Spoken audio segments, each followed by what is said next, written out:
Can the president end birthright citizenship? I'm Steve Hendrix. This is your Global Minute. Today I'm going to talk to you as a lawyer who's argued complex constitutional issues. This week, Donald Trump signed an executive order in an attempt to end birthright citizenship, which has been guaranteed by the 14th Amendment of the United States Constitution since 1868. That amendment states all persons born or naturalized in the United States and subject to the jurisdiction thereof are citizens of the United States. For those of you history buffs, you may recall that this amendment to the Constitution was put in place to reverse the 1857 Dred Scott versus Sandford decision.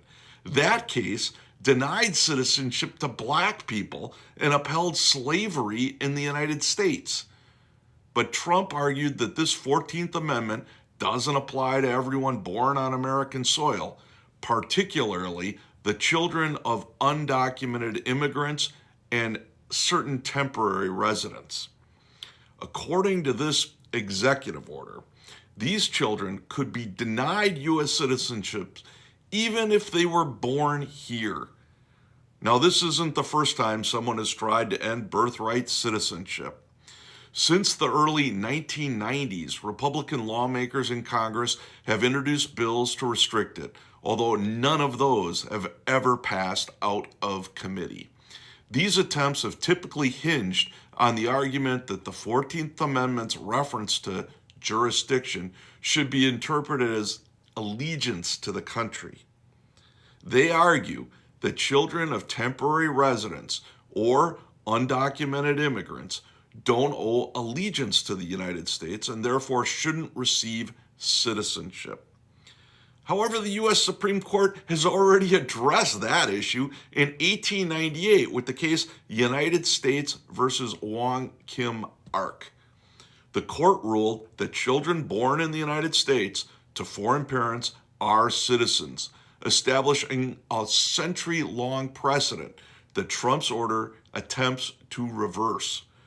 Constitutional scholars also argue that a president can't simply overturn 100 years of legal interpretation with an executive order. Additionally, many legal immigrants in the United States hold temporary visas for decades, raising the question of what legal status their children would have. Would they be considered undocumented? So can the president end birthright citizenship?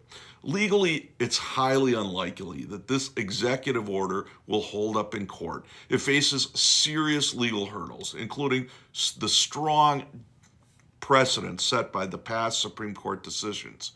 What if you don't care about the Constitution and you want to do it anyway?